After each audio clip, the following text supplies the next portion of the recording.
Good morning children. மூன்றாம் பருவம் இயல் 1 பாரதம் அன்றைய நாற்றாங்கால். பாரதம் அன்றைய நாற்றாங்கால். இந்த பாடலை இயற்றியவர் தாரா பாரதி. தாரா பாரதியின் இயற்பெயர் ராதாகிருஷ்ணன். சில்ட்ரன், நுழையும் முன் கவனிங்க. நமது நாடு வளம் பொருந்தியது. இங்கு இயற்கை வளங்கள் மட்டுமன்றி இலக்கிய வளங்களும் மிகுந்துள்ளன. வேற்றுமையில் ஒற்றுமையை கொண்டது நமது நாடு. இமயம் முதல் குமரி வரை வாழும் இந்தியர்கள் அனைவரும் உணவு, உடை, மொழி, நாகரிகம் ஆகியவற்றால் வேறுபட்டு இருந்தாலும் உணர்வால் ஒன்றுபட்டவர்களே.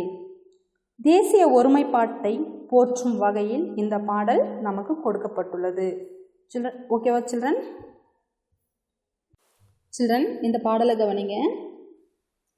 புதுமைகள் செய்த தேசம் இது, பூமியின் கிழக்கு வாசல் இது. தெய்வ வள்ளுவன் நெய்த குரல்தான் தேசம் உடுத்திய நூலாடை.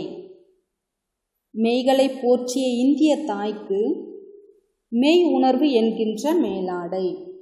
புதுமைகள் செய்த தேசம் இது, பூமியின் கிழக்கு வாசல் இது. காளிதாசனின் தேனிசை பாடல்கள் காவிரி கரையில் எதிரொலிக்க, கம்பனின் அமுத கவிதைகளுக்கு கங்கை அலைகள் இசையமைக்க, புதுமைகள் செய்த தேசம் இது, பூமியின் கிழக்கு வாசல் இது. கன்னிக்குமரியின் கூந்தலுக்காக காஷ்மீர் தோட்டம் பூத்தொடுக்கும், மேற்கு மலைகள் நதிகளை அனுப்பி கிழக்கு கரையின் நலம் கேட்கும். புதுமைகள் செய்த தேசம் இது, பூமியின் கிழக்கு வாசல் இது.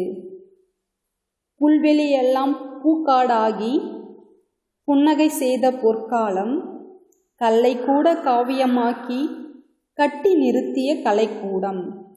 புதுமைகள் செய்த தேசம் இது, பூமியின் கிழக்கு வாசல் இது. அன்னை நாட்டின் அமுத சுரபியில் அந்நிய நாடுகள் பசித்தீர, அண்ணல் காந்தியின் சின்ன கைத்தடி அறத்தின் ஊன்றுகோலாக. அண்ணல் காந்தியின் சின்ன கைத்தடி அறத்தின் ஊன்றுகோலாக, புதுமைகள் செய்த தேசம் இது, பூமியின் கிழக்கு வாசல் இது. புதுமைகள் செய்த தேசம் இது, பூமியின் கிழக்கு வாசல் இது. சில்ட்ரன், இந்த பாடல் மனப்பாட பகுதி. ஓகேவா சில்ட்ரன்? இந்த பாடலின் பொருளை கவனிங்க. புதுமைகள் செய்த தேசம் இது, பூமியின் கிழக்கு வாசல் இது.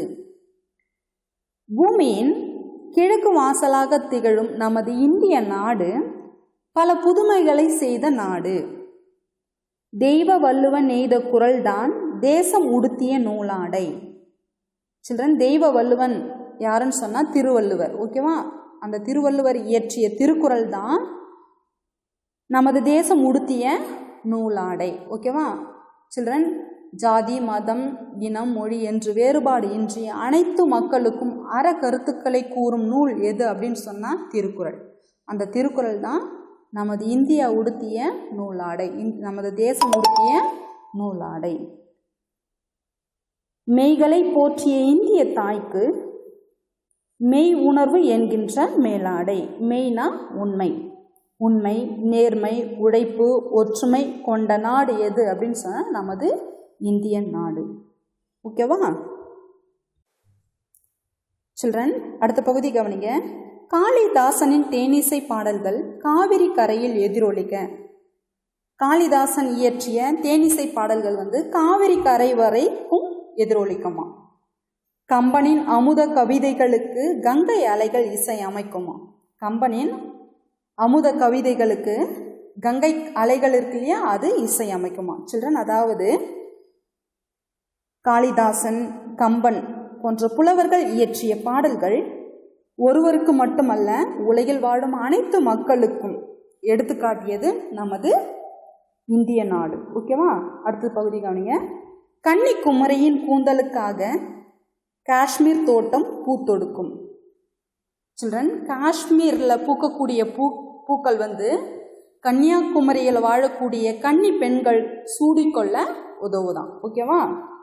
மேற்கு மலைகள் நதிகளை அனுப்பி கிழக்கு கரையின் நலம் கேட்கும்.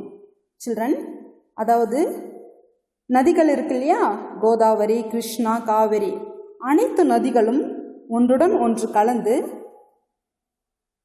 நமது தேசத்தை பலப்படுத்துகிறது. ஓகேவா சில்ட்ரன்? அடுத்த பகுதியை கவனிக்க. புல்வெளி எல்லாம் பூக்காடாகி புன்னகை செய்த பொற்காலம், கல்லை கூட காவியமாக்கி கட்டி நிறுத்திய கலைக்கூடம். புல்வெளிகள் இருக்கு இல்லையாம்மா, அந்த புல்வெளிகள் எல்லாம் பூக்கள் மலர்ந்து புன்னகை புரிகிறது. கற்களை எல்லாம் சிற்பங்களாக செதுக்கி சிற்பங்கள் நிறைந்த கலைக்கூடமாக நமது இந்தியா காட்சியளிக்கிறது. ஓகேவா? அடுத்த பகுதி கவனிங்க. அன்னை நாட்டின் அமுத சுரபியில் அந்நிய நாடுகள் பசி தீர, அண்ணல் காந்தியின் சின்ன கைத்தடி அறத்தின் ஊன்றுகோலாக, புதுமைகள் செய்த தேசம் இது, பூமியின் கிழக்கு வாசல் இது. சில்ட்ரன், அதாவது அடுத்த நாட்டின் பசியை போக்கக்கூடிய அளவுக்கு நமது இந்தியா வளம் பெற்று திகழ்கிறது. அதாவது அடுத்த நாட்டை மக்களின் பசியை போக்கக்கூடிய அமுத சுரபியாக நமது இந்தியா இருக்கிறது. ஓகேவா? அடுத்தது, காந்தியடிகள் நமக்கு எப்படி சுதந்திரம் பெற்று தந்தாங்க? அறவழியில் சென்று அறவழியில் போராடி நம்ம நாட்டுக்கு சுதந்திரம் வாங்கி தந்தாங்க இல்லையா? அதை தான் அறத்தின் ஊன்றுகோலாக காந்தியடிகளின் அகிம்சை என்னும் சிறிய கைத்தடி இங்கு விளங்குகிறது. அகிம்சை என்னும் சிறிய கைத்தடி இங்கு ஊன்றுகோலாக விளங்குகிறது. இவ்வளவு சிறப்புமிக்க, இவ்வளவு புதுமைகளை செய்த நாடு நமது இந்திய நாடு. ஓகேவா